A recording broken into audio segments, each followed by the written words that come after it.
मैना बोली, एक वादा और है। तोता बोला, वह क्या है? मैना ने कहा, ये दोनों एक उड़न खटोले में बैठेंगे। वह उड़न खटोला ऊपर जाकर खराब हो जाएगा और नीचे आ गिरेगा, उसमें ये दोनों मर जाएंगे। तोता बोला, तुम्हारी ये बातें सुनकर मेरा तो दिल बैठा जा रहा है। जल्दी से बताओ कि इस आफत से बचने का कोई मार्ग है।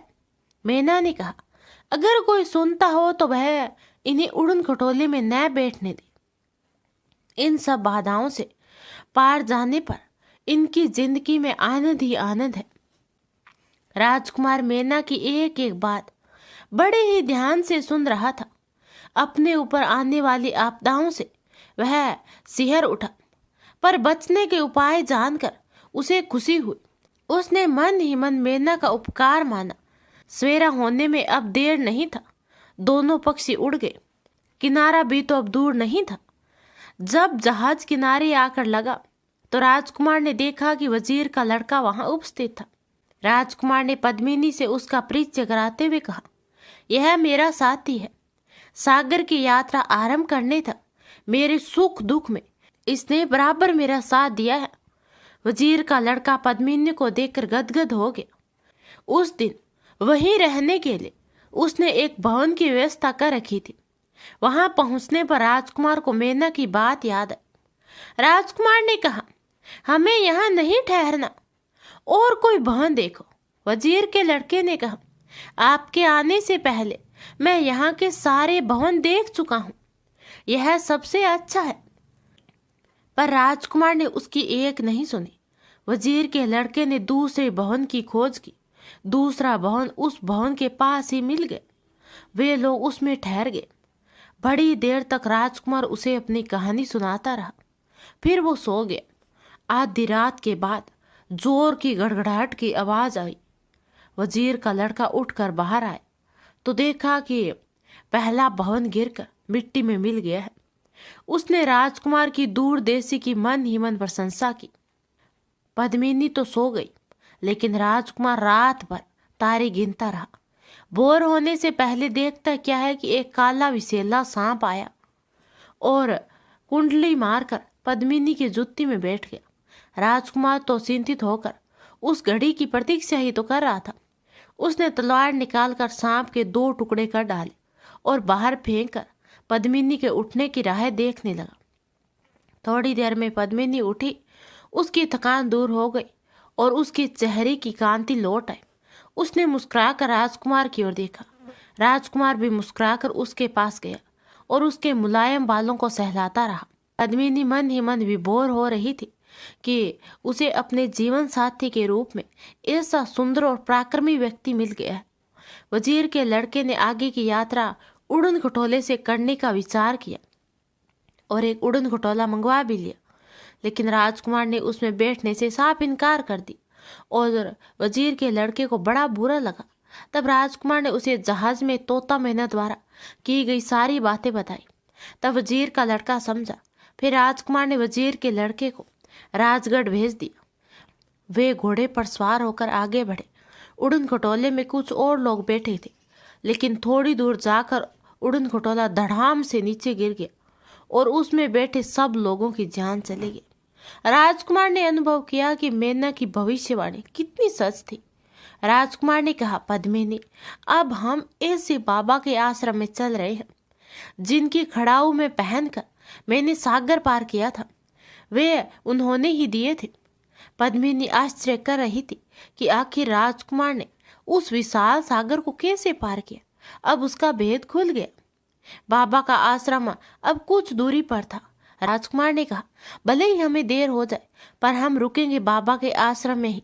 अंत में जब आसमान टिमटिमाते तारों से जगमगा उठा, वे आश्रम में पहुंच गए।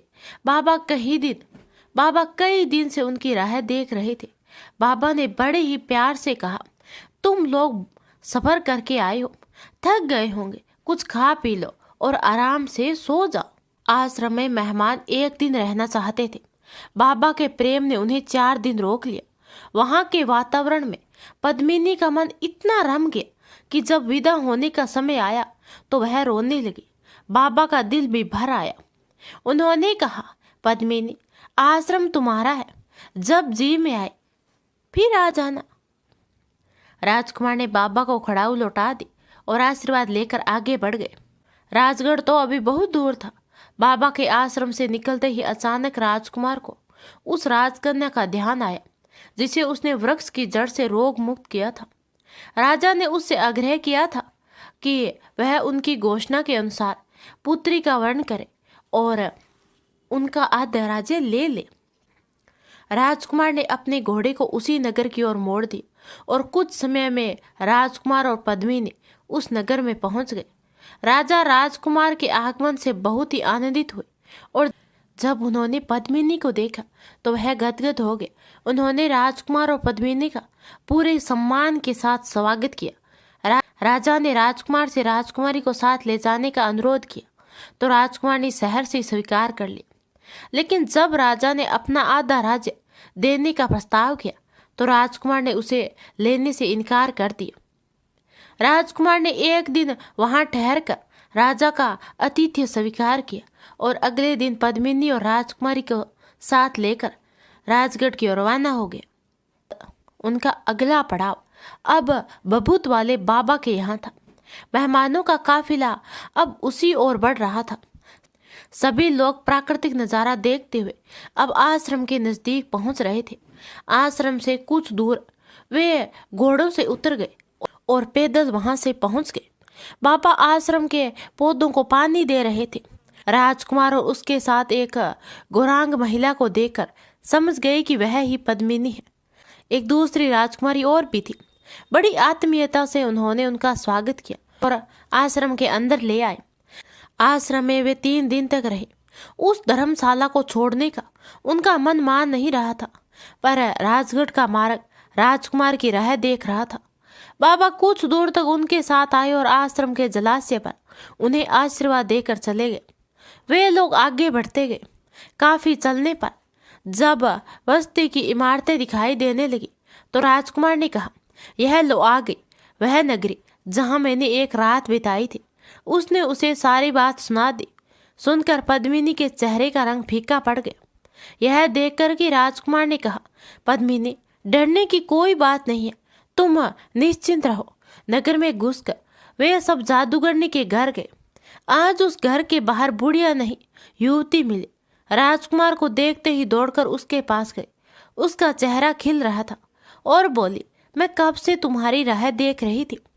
फिर उसने पद्मिनी की ओर देखकर कहा, वाह, यही है पद्मिनी जी, आओ बहन, अपने घर में आओ।